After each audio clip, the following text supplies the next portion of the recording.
Hello friends, मैं Naveen Dable, lecturer CSC from government polytechnic college Jhalawar. तो जो हमारा सब्जेक्ट है CS 309 जावा टूल्स, उसी का टॉपिक हम डिस्कस कर रहे थे, स्विंग इन जावा। तो ये हमारा दूसरा लेक्चर है स्विंग पर। तो इसके अंदर पहले लेक्चर में हमने देखा था कि इंट्रोडक्शन स्विंग क्या होता है, विंडो बेस्ड एप्लीकेशन बनाने के लिए हमारा स्विंग यूज़ किया जाता है, और कुछ फंक्शंस देखे थे हमने। उसके दो फंक्शंस देखे थे, सेट डिफ़ॉल्ट क्लोज ऑपरेशन, एक तो ये फंक्शन देखा था हमने, और दूसरा हमने देखा था सेट विजिबल, जो कि फ्रेम की विजिबिलिटी को सेट कर रहा था।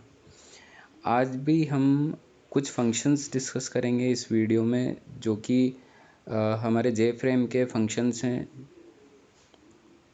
तो आइए शुरू करते हैं। तो जो फंक्शंस हमें डिस्कस करने हैं आज के इस वीडियो में, वो है हमारे सेट साइज़। तो जो हमारा फ्रेम का साइज़ एडजस्ट करने के लिए यूज़ किया जाता है, वो है हमारा set size function. Set location, हमारे फ्रेम की लोकेशन को विंडो में कहाँ प्लेस करना है, उसके लिए हम यूज़ करते हैं सेट लोकेशन। सेट बाउंड्स है, ये हमारा साइज़ और लोकेशन दोनों सेट करता है एक साथ। तीसरा हमारा चौथा हमारा सेट टाइटल फंक्शन है, जो कि हमारा जो फ्रेम है उसका टाइटल सेट करने के लिए यूज़ किया जाता है। सेट आइकन इमेज, तो ये जो फंक्शन है, ये फंक्शन हमारा लोगो सेट करने के लिए या एक इमेज सेट करने के लिए यूज़ किया जाता है फ्रेम में। सेट बैकग्राउंड, तो ये बैकग्राउंड हमारा जो बैकग्राउंड कलर सेट करने के लिए यूज़ किया जाता है हमारा सेट बैकग्राउंड फंक्शन।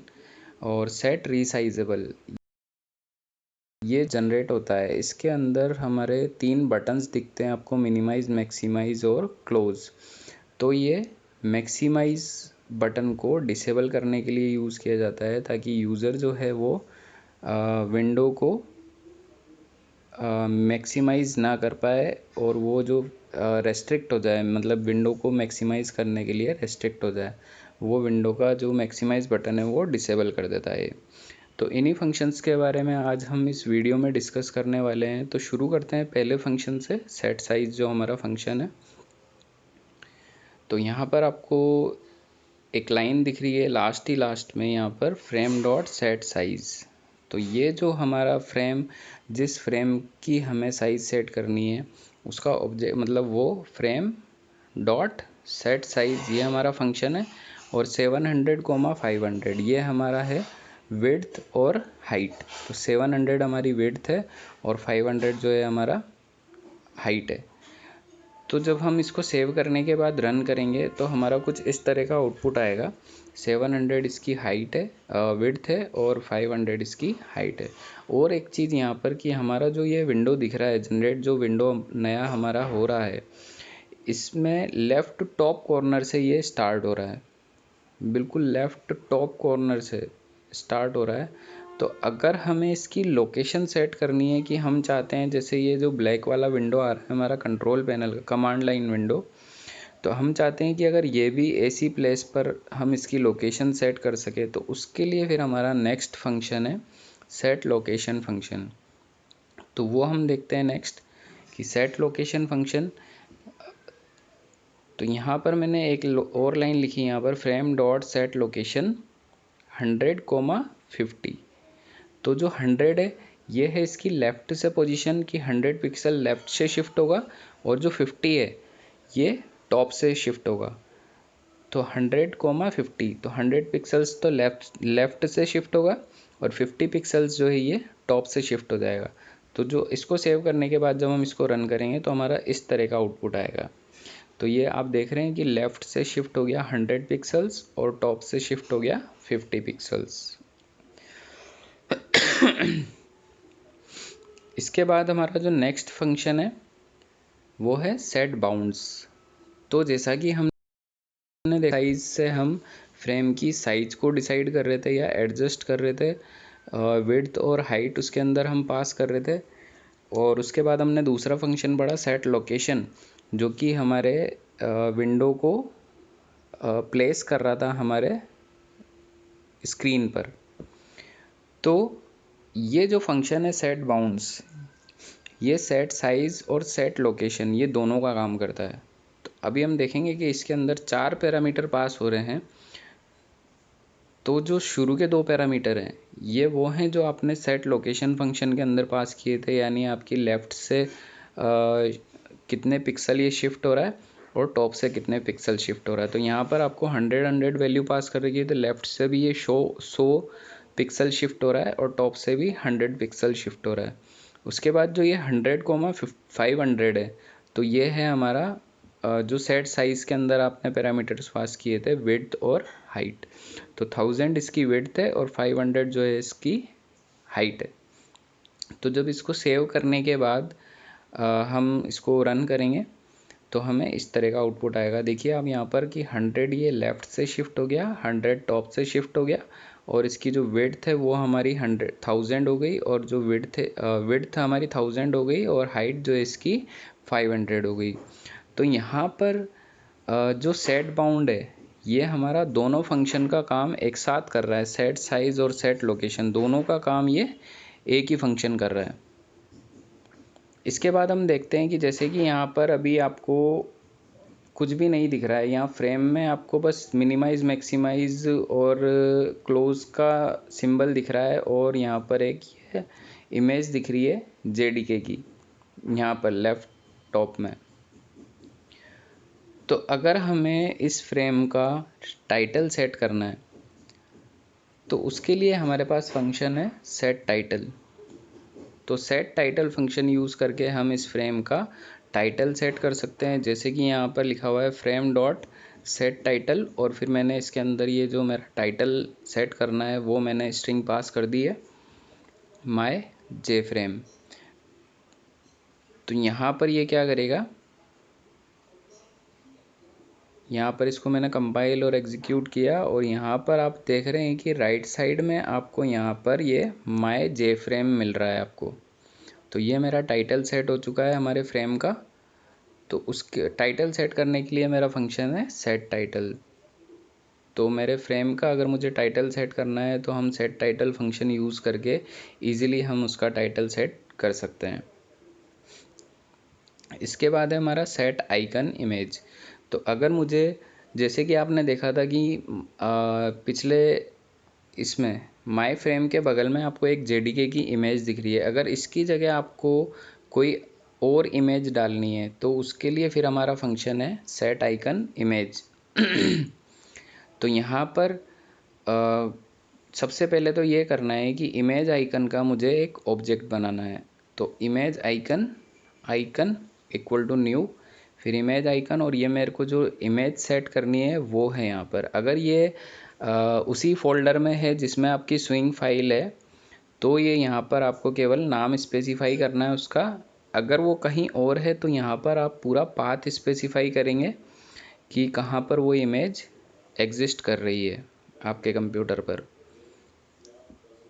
उसके बाद ये एक ऑब्जेक्ट क्रिएट हो चुका है आइकन नाम से, इमेज आइकन क्लास का।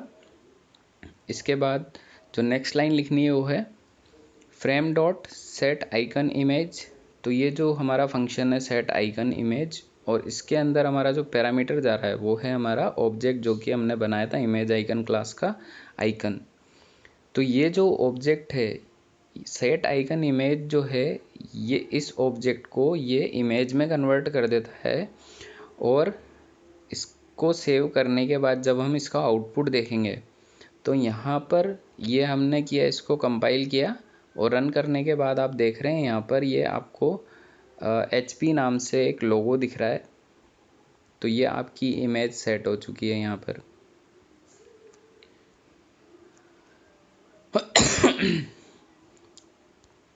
इसके बाद हम देखते हैं कि सेट बैकग्राउंड फंक्शन है। सेट बैकग्राउंड फंक्शन क्या करेगा, हमारा जो बैकग्राउंड कलर है हमारे फ्रेम का ये उसको सेट करने के लिए हमारा यूज़ किया जाता है सेट बैकग्राउंड फंक्शन। तो सबसे पहले हमें पता लगाना पड़ेगा कि ये कौन से कंटेंट पेन में है। अब चूँकि हमारे जो स्विंग है इसके अंदर कंटेनर होता है और कंपोनेंट्स होते हैं। तो कंटेनर जो होता है वो कंपोनेंट्स को अपने अंदर रख सकता है। तो हमारा जो कंटेनर है वो उसके अंदर हम मल्टीपल कंपोनेंट रख सकते हैं, उन्हें एडजस्ट कर सकते हैं, उनकी प्लेसिंग कर सकते हैं हम कि कहाँ पर कौन सा कंपोनेंट होना चाहिए या इसकी क्या लोकेशन होनी चाहिए, वो सब हम कर सकते हैं। तो कंटेनर के अंदर हमारे कंपोनेंट होंगे। तो हमारा फ्रेम जो है वो किस कंटेंट पेन में है अभी, वो हमें पहले पता लगाना पड़ेगा बैकग्राउंड कलर सेट करने से पहले। तो हम यहाँ पर कंटेनर क्लास का ये सी ऑब्जेक्ट बनाया है equal to frame dot get content pane. तो ये जो गेट कंटेंट पेन है ये हमारे फ्रेम का कंटेंट पेन हमें दे देगा कि ये कौन से कंटेंट पेन में आपका फ्रेम एग्जिस्ट कर रहा है। तो वो जो वैल्यू है हमारी आ जाएगी सी के अंदर। अब जब हमें पता चल चुका है कि हमारा जो फ्रेम है वो कौन से कंटेंट पेन में है, उसके बाद हम क्या करेंगे, सी डॉट सेट बैकग्राउंड और कलर डॉट रेड। तो यहाँ पर जो रेड है ये कांस्टेंट है कलर क्लास का, तो ये कलर मतलब जो हमें बैकग्राउंड कलर सेट करना है वो है। तो यहाँ पर हमने सेट बैकग्राउंड फंक्शन यूज़ किया और इसके अंदर कलर क्लास का रेड कांस्टेंट हमने इनपुट दे दिया यहाँ पर। अब इसका आउटपुट, इसको सेव करने के बाद जब इसे कंपाइल करेंगे, रन करेंगे, तो आपको इस तरह की विंडो मिलेगी। तो ये इसका आप देख रहे हैं कि मतलब इसका जो पूरा बैकग्राउंड है वो रेड कलर का हो चुका है अब हमारा। इसके बाद है हमारा नेक्स्ट जो फंक्शन है वो है सेट रीसाइजेबल। तो सेट रीसाइजेबल फंक्शन हमारा क्या करता है, सेट रीसाइजेबल फंक्शन मैंने आपको बताया जैसे कि जो हमारे 3 बटन होते हैं, जैसे कि यहाँ पर आपको दिख रहे हैं ये 3 बटन है, मिनिमाइज, मैक्सिमाइज और क्लोज का। तो इसमें मैक्सिमाइज का जो बटन है ये उसको डिसेबल करने के लिए यूज़ किया जाता है। अगर हम चाहते हैं कि जो हमारा विंडो है उसका साइज़ मैक्सिमाइज़ ना हो पाए या हम यूज़र को रेस्ट्रिक्ट कर दें उसको मैक्सिमाइज़ करने के लिए, तो हम फंक्शन यहाँ पर यूज़ करते हैं सेट रीसाइजेबल। तो जब हम सेट रीसाइजेबल फंक्शन यूज़ करेंगे तो यहाँ पर हम देंगे फ्रेम डॉट सेट रीसाइजेबल और फिर उसकी जो बूलियन वैल्यू पास करनी है इसके पैरामीटर में, तो ट्रू या फॉल्स। तो अगर हम ट्रू रखते हैं तब तो वो मैक्सिमाइज जो बटन है वो एनेबल रहेगा, और जब हम इसको फॉल्स कर देते हैं तो वो मैक्सिमाइज का जो बटन है वो डिसेबल हो जाएगा और फिर यूज़र रेस्ट्रिक्ट हो जाएगा, वो उसको मैक्सिमाइज नहीं कर सकता है उस विंडो को। तो ये हमें हमारे ऊपर डिपेंड करता है कि हमें उसको एनेबल रखना है या डिसेबल रखना है। बाय डिफ़ॉल्ट वो एनेबल होता है, तो अगर आपको डिसेबल करना है तो रीसाइजेबल सेट रीसाइजेबल फंक्शन का यूज़ करके आप उसको डिसेबल कर सकते हैं। तो जैसे कि हमने यहाँ पर फ्रेम डॉट सेट रीसाइजेबल और हमने बुलियन वैल्यू पास कर दी इसके अंदर फॉल्स। तो अब हम इसका आउटपुट देखते हैं कि क्या आएगा। ये हमने इसको किया कंपाइल और एग्जीक्यूट। इसके बाद ये जो आप देख रहे हैं कि यहाँ पर जो ये मैक्सिमाइज़ का बटन है ये हमारा हो चुका है अब डिसेबल। तो अब यूज़र रेस्ट्रिक्ट हो गया है इस विंडो को मैक्सिमाइज़ करने के लिए, अब वो इसे मैक्सिमाइज़ नहीं कर सकता। तो इस वीडियो में हमने फंक्शंस देखे, 7 फंक्शंस देखे, जैसे कि मतलब सेट साइज़ जो कि हमारा फ्रेम की साइज़ को एडजस्ट करने के लिए यूज़ हो रहा था, सेट लोकेशन जो कि हमारा फ्रेम की लोकेशन को विंडो में मतलब हमारी स्क्रीन पर प्लेसिंग के लिए यूज़ हो रहा था, और सेट बाउंड जो कि हमारा सेट साइज़ और सेट लोकेशन दोनों का काम कर रहा था। इसके बाद हमने देखा सेट टाइटल। तो सेट टाइटल हमारे जो फ्रेम जनरेट हुआ है उसका टाइटल स्पेसिफाई करने के लिए यूज़ हो रहा था। और फिर उसके बाद हमने देखा सेट आइकन इमेज। तो हमारा जो सेट आइकन इमेज फंक्शन था वो हमारा यूज़ हो रहा था हमारे फ्रेम में कोई लोगो सेट करने के लिए या कोई इमेज सेट करने के लिए। उसके बाद हमने देखा सेट बैकग्राउंड फंक्शन जो कि हमारा यूज़ हो रहा था बैकग्राउंड के कलर को सेट करने के लिए। उसके बाद हमारा नेक्स्ट जो फंक्शन था जो कि लास्ट हमारा सेट रीसाइजेबल जो कि हमारा यूज़ हो रहा था विंडो के मैक्सिमाइज बटन को डिसेबल करने के लिए। तो ये 7 फंक्शन हमने पढ़े ये जेफ्रेम क्लास के फंक्शंस हैं जिनके थ्रू आप इन फंक्शंस के थ्रू आप डिसाइड कर सकते हैं कि आपके फ्रेम किस तरह का होना चाहिए, कैसी डिज़ाइन होनी चाहिए उसकी। तो इन फंक्शंस की आप प्रैक्टिस करिए। और भी फंक्शंस और जे लेबल और जे बटन के बारे में पढ़ेंगे नेक्स्ट वीडियो में। इस वीडियो में इतना ही। Thank you.